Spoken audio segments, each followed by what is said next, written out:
vamos falar sobre projetos de prevenção e proteção contra incêndio.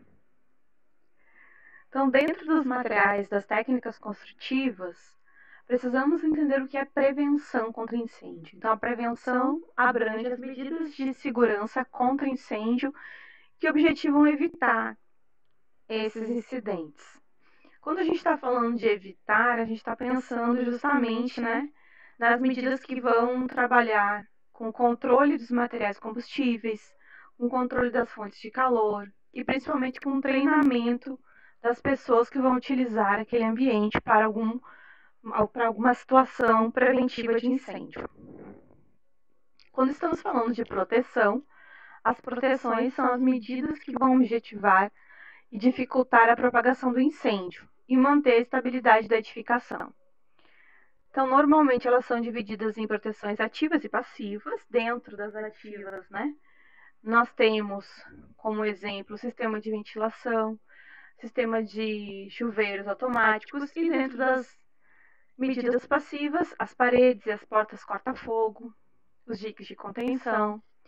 Já quando estamos falando sobre combate ao incêndio, compreende tudo que é usado para extinguir o incêndio, tais como os equipamentos manuais, os hidrantes, extintores, os planos de auxílio, o corpo de bombeiros.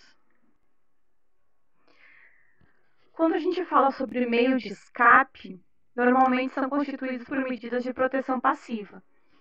E aí nós temos as escadas seguras, as escadas enclausuradas, as paredes, as portas corta-fogo. E aí nós vamos destacar essas medidas de proteção contra incêndio das demais, devido à sua importância fundamental para a questão da vida humana e para sua ação básica nos trabalhos de resposta à emergência, visto que muitas vezes o auxílio ou a ajuda do corpo de bombeiros para extinguir o fogo vai demorar um certo tempo. Então, para tentar manter essas pessoas num ambiente mais seguro, que propiciem esse meio de escape, existem esses equipamentos, esses dispositivos de proteção.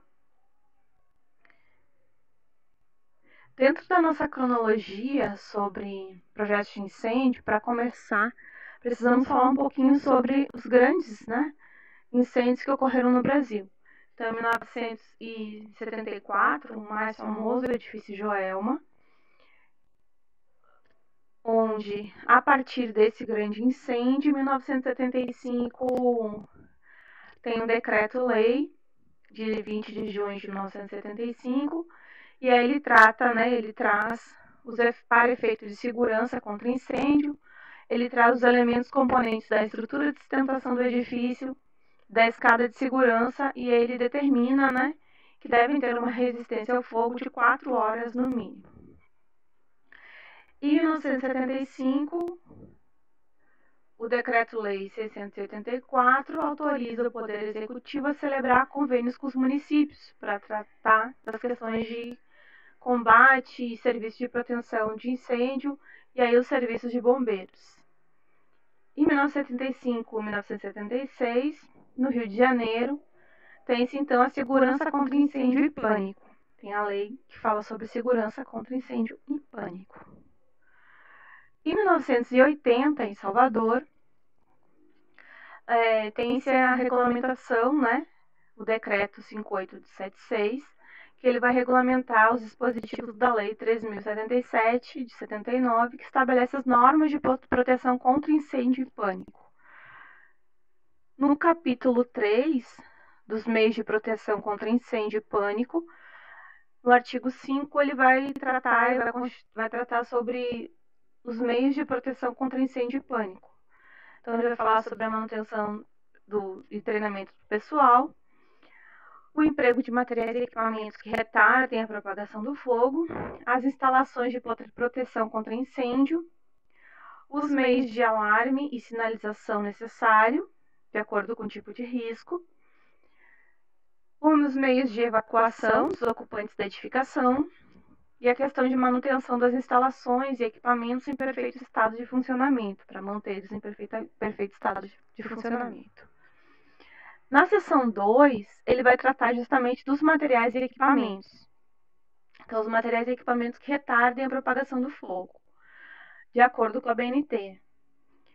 No artigo 9, ele vai falar sobre as instalações de proteção contra incêndio, os extintores, instalações hidráulicas, instalações preventivas. No artigo 10, ele fala sobre as instalações de extintores e fala todos os requisitos necessários para a instalação desses extintores. Tipo de extintor, classe, tabela que consta no decreto, ele fala justamente sobre cada um desses tipos de extintores. E no artigo 11, ele vai falar sobre as instalações hidráulicas, que vão se dividir sob comando e automática, sendo que as sob comando elas vão ser constituídas por reservatório de água, bomba, canalização, válvula hidrante, mangueira e esguicho. Em 1980, nós temos a NBR 5627, que vai falar sobre as exigências particulares das obras de concreto armado e protendido em relação à resistência ao fogo. E aí ela vai falar sobre o tempo de resistência ao fogo de acordo com a carga do edifício. Então, para edifícios em que eu tenho uma carga maior ou igual a 60 kN por menor ou igual a 60 kg por metro quadrado, o tempo de resistência ao fogo tem que ser igual a 120 para elementos essenciais à estabilidade global da estrutura. Então, os pilares, vigas de transição. O tempo de resistência ao fogo de 60 minutos para os demais elementos construtivos. A NBR, a BNT 13434, ela vai falar sobre a sinalização de segurança contra incêndio e pânico, sobre os princípios de projeto.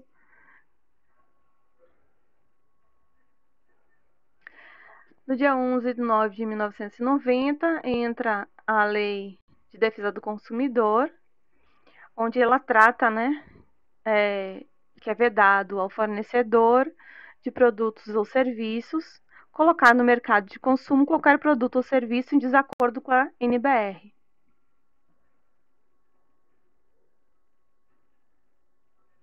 Isso inclui a NBR das normas de incêndio. Em 1993, decreto estadual, onde eu tenho 94 as instruções técnicas, que são as exigências para edifícios com estrutura metálica, estão relacionadas direto com a NBR 5627. E em 1999, a IT, que fala sobre segurança estrutural dos edifícios, resistência ao fogo dos elementos construtivos. Em 2004, a NBR 15200, projeto de estruturas de concreto em situação de incêndio. E em 2004 também a IT número 08, que vai estar relacionada diretamente, com a NBR 14432, a NBR 15200 e a NBR 14323. Que NBR, Essa é justamente a NBR que trata das exigências de resistência ao fogo dos elementos construtivos de edificações. E aí ela está falando sobre concreto, aço, madeira, todos os elementos. E aí falando sobre isso, o tempo de resistência ao fogo, ela vai relacionar na tabela a altura do edifício e o tipo do edifício. Então, o uso do edifício, se é residencial, se é um hotel, se é um supermercado, e a altura desse edifício. Quanto mais alto for a edificação, e dependendo do uso, maior vai ter que ser o tempo de resistência ao fogo dos elementos construtivos, dos elementos estruturais. Então, nós temos, a resistência ao fogo, que ela vai trabalhar com a questão, do início do fogo até a sua estabilidade final. Então, o tempo de resistência, ou tempo requerido de resistência ao fogo, TRRF, ele pode ser apresentado através do gráfico do tempo-temperatura. No início, onde nós temos um tempo menor, nós temos uma temperatura menor também, então não há riscos para a estrutura, pode haver fumaça, mas a estrutura ainda está íntegra. Até um ponto, que chamamos de inflamação generalizada, onde todo o material combustível entra em combustão E aí, nesse momento, nós temos a fase de aquecimento, até atingir a temperatura máxima do incêndio, onde tem a combustão completa dos elementos estruturais, e aí ele entra em fase de resfriamento. O tempo requerido de resistência ao fogo, ele vai ser dedutível pela engenharia através desses gráficos, e também através da mecânica das estruturas, dos fenômenos de transporte, da questão de resistência dos materiais, da transmissibilidade térmica, da dinâmica do fogo, do uso dos materiais que tem no edifício, né? E aí a gente não pode confundir tempo de resistência ao fogo com valores subjetivos fixados pelo poder público. E aí, tais como horário de silêncio, velocidade máxima de via, isso não tem nada a ver com o tempo de resistência ao fogo. O tempo de resistência ao fogo não é o tempo de desocupação. É o tempo de duração do incêndio, ou tempo resposta do corpo de bombeiros. Isso não é tempo de resistência ao fogo. O tempo de resistência ao fogo é o tempo do início do incêndio até o fim. E isso não é o tempo necessário para a pessoa evacuar o prédio. Na verdade, ela precisa evacuar o prédio antes desse processo todo. E aí a gente teve uma grande dificuldade de dedução sobre esse tempo de resistência ao fogo, que levou-se consenso na NBR 14432. Quanto às leis e decretos na Bahia, né, nós temos as ITs em 2013. E aí essas ITs, elas vão tratar justamente de várias normas e várias instruções técnicas. A BNT, ou NBR 15200 de 2004, ela vai tratar de projeto de estrutura de concreto em situação de incêndio. O objetivo dessa norma é estabelecer os critérios de projeto de estrutura de concreto em situação de incêndio e a forma de demonstrar o seu atendimento. Então, essa norma está de acordo com a NBR 6118.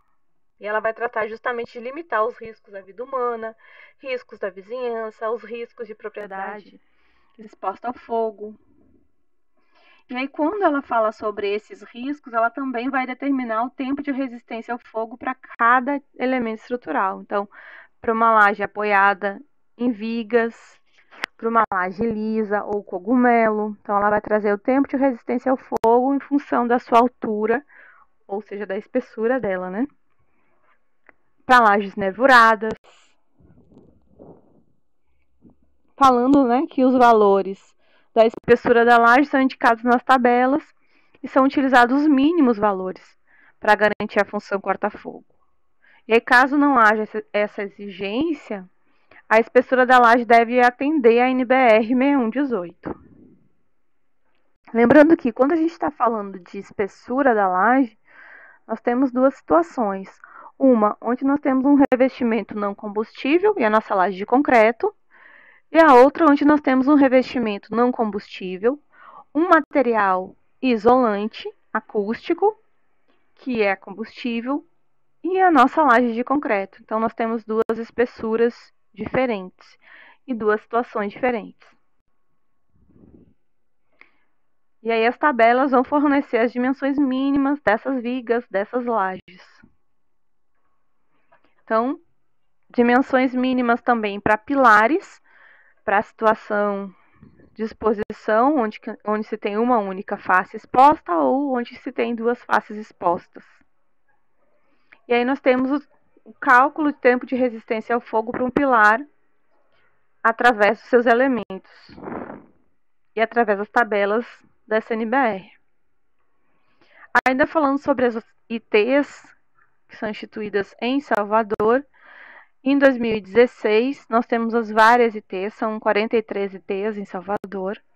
Em outros municípios temos ITs, maior número de ITs, né, do que em Salvador. E aí lembrando, né, que a IT 40 de 2017, ela fala sobre segurança contra incêndio em edificações que compõem o patrimônio histórico e cultural. Bom, falando sobre as ITs, nós vamos falar sobre a IT que trata justamente da resistência ao fogo dos elementos de construção, que é a IT 08/2016. Então ela tem como objetivo evitar o colapso estrutural, ter uma saída segura e propiciar o acesso do corpo de bombeiros ao edifício. Durante o tempo, a verificação de tempo de resistência ao fogo dos elementos estruturais, um dos procedimentos executados são os ensaios específicos de resistência ao fogo em laboratórios credenciados ou laboratórios idôneos. Além disso, o atendimento às tabelas elaboradas nessa IT e na NBR e os modelos matemáticos analíticos devidamente normatizados ou internacionalmente reconhecidos. Dentro dos métodos de verificação do tempo de resistência ao fogo no material, são executados os ensaios e são executados os ensaios nos grupos L, que são os grupos explosivos, e as divisões N.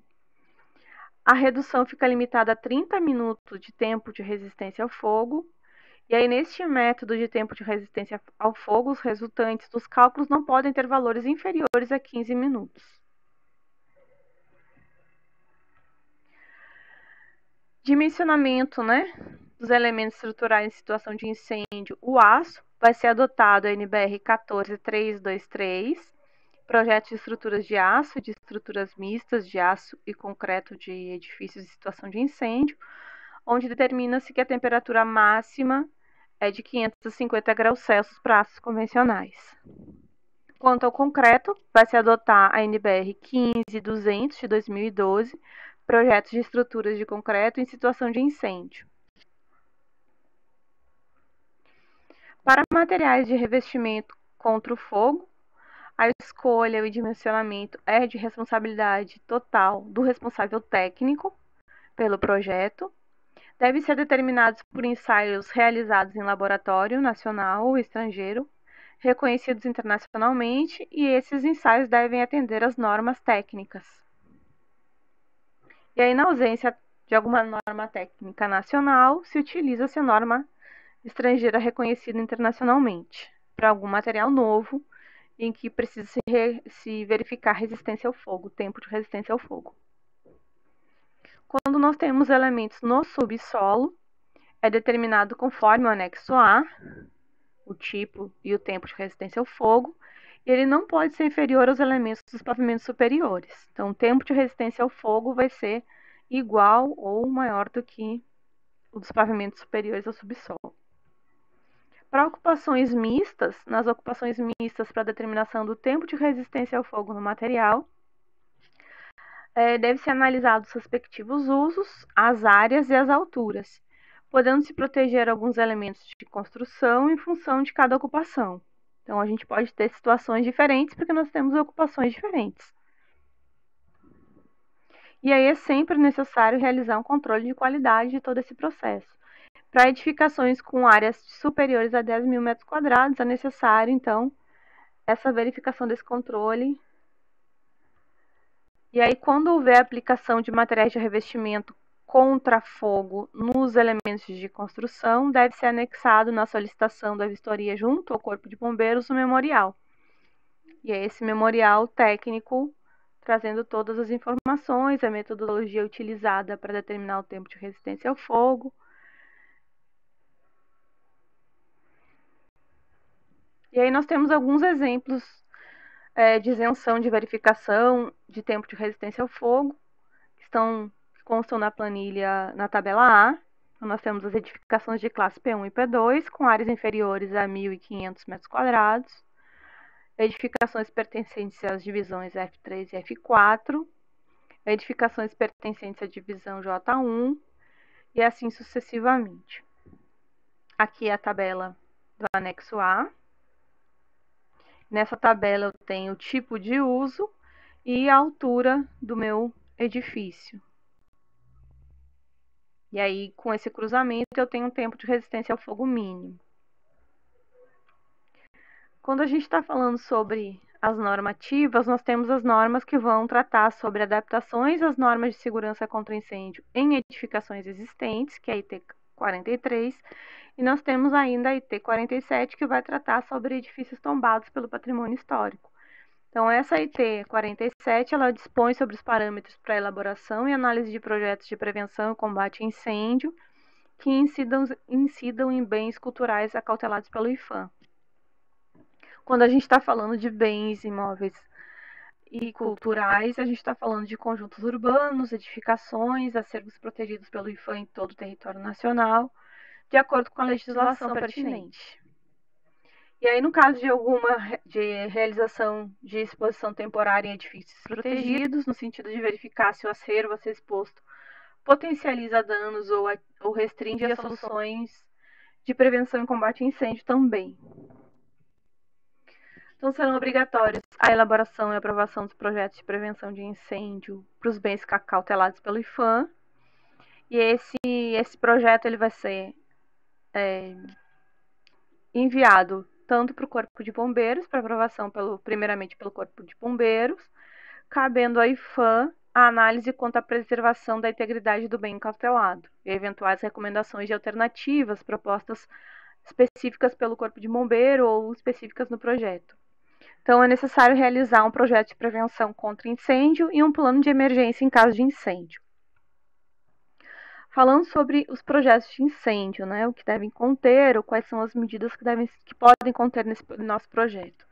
As questões de saída de emergência, falando ainda sobre edifícios protegidos, quando a largura das saídas não atenderem ao mínimo exigido pela norma específica do Corpo de Bombeiros, ou as ITs, desde que nunca inferiores a 80 centímetros, devem ser utilizados os recursos de controle populacional em função do dimensionamento das saídas. Então, nós vamos reduzir a população dentro daquele edifício para poder propiciar a saída daquelas pessoas para aquele tipo de porta que eu tenho naquela situação daquele edifício tombado.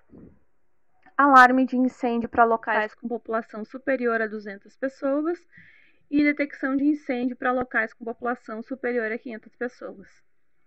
Saídas de emergência, as questões de acesso. Para ambientes com pé direito inferior a 2,50 metros, a população deve ser reduzida e controlada a 50% do dimensionamento realizado pela NBR. Para esses locais, os obstáculos representados por vigas, vergas de portas e outros elementos construtivos, cuja altura seja inferior a 2 metros, devem ser devidamente sinalizados. Saída de emergência. Quanto ao número de saídas nos pavimentos. Quando o número de saídas nos pavimentos não atender ao mínimo exigido por normativa específica no Corpo de Bombeiros ou na ausência desta, o determinado pela NBR 9077, deve ser considerado. O número de saídas nos pavimentos deve ser vinculado à distância máxima a ser percorrida. Nos corredores de acesso às saídas não devem haver materiais de fácil combustão. O retardante de chama deverá ser compatível com as características do bem protegido. E o responsável técnico deverá garantir a existência de rotas alternativas de saída, de fuga, de escoamento fácil da população.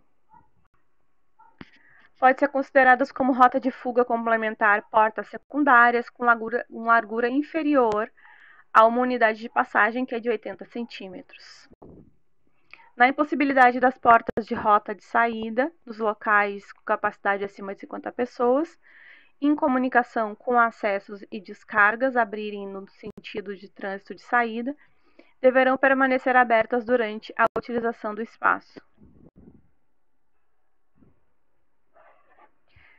E, além disso, deve-se manter uma informação dizendo que essa porta deve permanecer aberta também. Então, precisa ter essa identificação.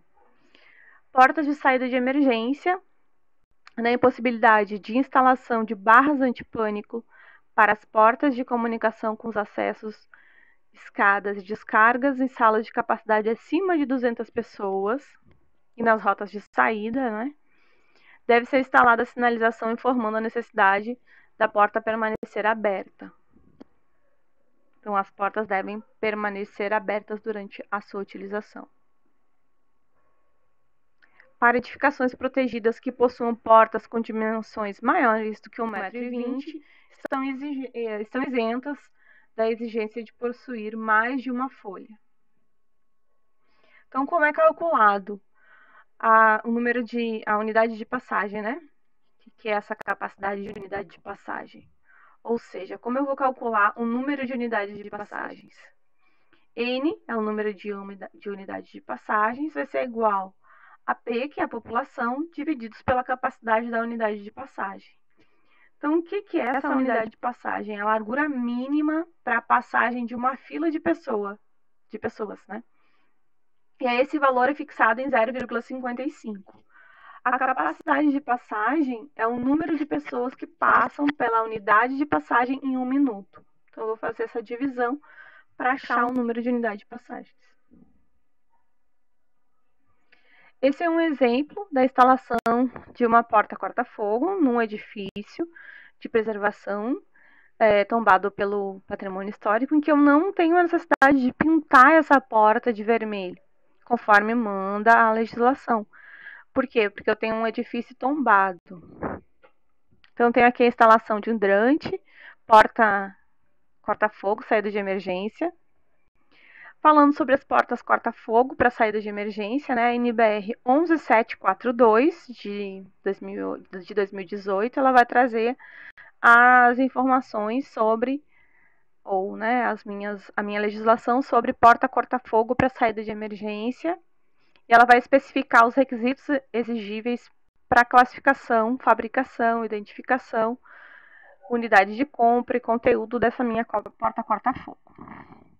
Falando sobre as portas corta-fogo para saída de emergência, as portas corta-fogo para saída de emergência elas são classificadas em 4 classes, segundo o tempo de resistência ao fogo. Então, no ensaio que são submetidos através da NBR 6479, nós temos essa classificação. P30 é a porta corta-fogo cujo tempo de resistência mínima ao fogo é de 30 minutos. P60, tempo de resistência mínima ao fogo é de 60 minutos. P90, tempo de resistência mínima ao fogo de 90 minutos. E P120, tempo de resistência mínima ao fogo de 120 minutos. Esse tempo de resistência mínima também está relacionado lá com aquele tempo de resistência ao fogo nas tabelas anteriores. As portas corta-fogo para saída de emergência, por exemplo, uma porta P90 que tem 90 minutos de resistência ao fogo, a classificação dela, né, para a porta corta-fogo é indicativo da sua resistência e dessa resistência e permanência, né, ao fogo. Então, vai dizer que ela resiste por até 90 minutos de exposição ao fogo e ao calor. E essa resistência ela é verificada através do IPT, que é os institutos de pesquisa. Os ensaios são realizados no IPT. E aí nós temos um exemplo, né? Atualmente, a classificação P90 também é utilizada no mercado para classificar a porta com a dimensão de 90 centímetros. Mas não confunda uma porta com uma dimensão de 90 com uma porta corta-fogo de 90. Então, não dá para confundir essas siglas, né, essas nomenclaturas. E aí nós temos um exemplo, né, de vão da folha da minha porta corta-fogo e do vão necessário na alvenaria.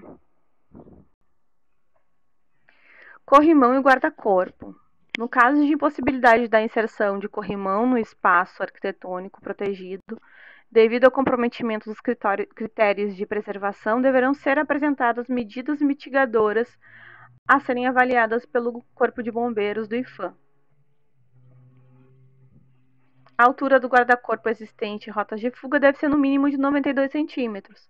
Mas como nós estamos tratando com edifício tombado, elas devem ser flexibilizadas e devem ser encaminhadas também para o Corpo de Bombeiro para serem analisadas. Em escadas e rampas, no caso que impossibilitem a adequação das escadas e rampas devido ao elevado comprometimento nas questões de critérios de fachada, a preservação da leitura da fachada do edifício, as escadas e rampas existentes com condições estruturais íntegras ainda podem ser utilizadas como saídas, né, com a largura mínima, corrimão e guarda-corpo. As escadas e rampas existentes que não compõem a rota de fuga não necessitam ser adequadas à norma.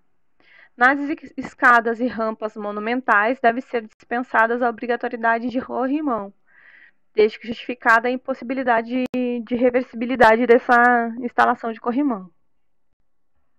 Aqui é um exemplo da instalação de uma rampa e de um corrimão com um tipo de estrutura que pode ser reversível, se for utilizado um novo uso no edifício.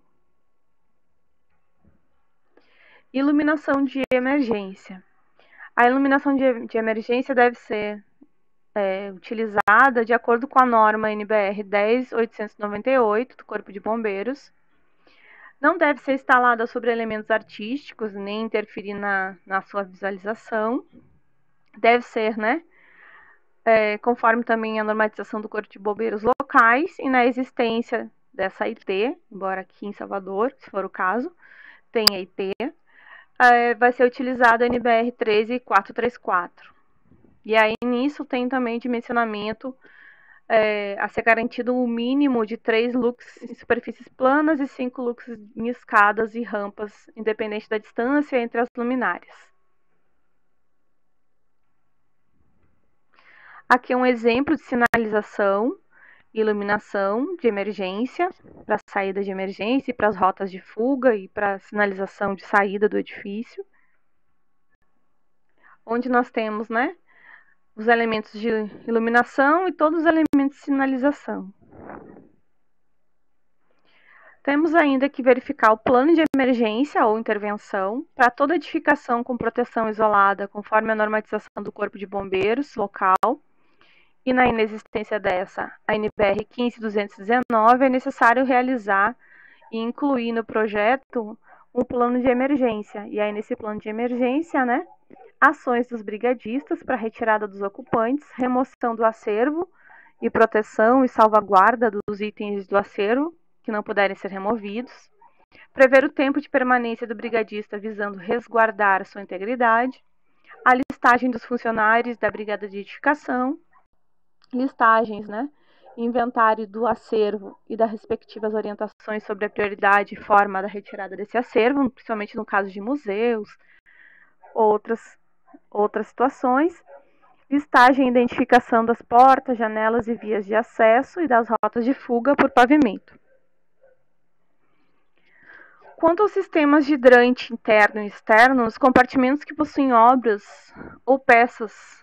de arte ou peças de interesse do patrimônio histórico, cuja preservação seja incompatível com a utilização de água, em edificações onde for exigido o sistema de hidrantes, se recomenda a dispensa dessa exigência nesses locais. Entretanto, a responsabilidade técnica deverá propor medidas alternativas viáveis, o responsável técnico, deverá propor medidas alternativas viáveis para que o risco seja mitigado. Os abrigos e tubulações de sistemas de hidrantes não devem ser instalados em locais que provoquem interferências na fachadas, em elementos artísticos ou em composições artísticas. Aqui são alguns exemplos, de tubulação de hidrante, e elas todas são sinalizadas. Nos sistemas de hidrante interno e externo, em locais que possuem tombamento isolado ou abrigam obras e peças de interesse cultural, a tubulação do sistema de hidrantes não precisa obrigatoriamente ser pintada na cor vermelha. Em locais em que não são tombados sim é necessário ser pintados na cor vermelha. Caso seja exigido sistemas de hidrantes em construções de adobe ou pau a pique, será obrigatória a instalação externa, cobrindo toda a área da edificação. Aqui são alguns exemplos da instalação de alguns hidrantes num edifício tombado, e em que ela está sinalizada, mas ela já traz uma leitura menos comprometedora, que não compromete tanto a leitura do edifício. Sistema de detecção e alarme de incêndio. Devido à dificuldade da manutenção, recomenda-se que o sistema de detecção e alarme de incêndio seja implantado com alimentação de sensores, realizada por condutores elétricos. Nos locais onde houver extrema dificuldade de executar interligação dos componentes via condutores elétricos, admite-se o sistema de sensores sem fio. Aqui são alguns exemplos de sensores instalados para proteção contra incêndio, sirenes, luzes e outros sensores. O sistema de proteção por extintores de incêndio. É permitida a utilização de extintores usualmente especificado água, pó químico e CO2 nas áreas das edificações onde não houver a presença de elementos artísticos integrados ao imóvel. Nos ambientes onde ocorra essa presença, é obrigatório a utilização de extintores que levem em conta suas características e possíveis danos eventuais provocados pelos agentes extintores. E aí, nos sistemas de proteção por extintores de incêndio, em locais onde as características de público apresentam dificuldade para a utilização do equipamento tradicional, recomenda-se preferencialmente a utilização de extintores sobre rodas e equipamentos compactos.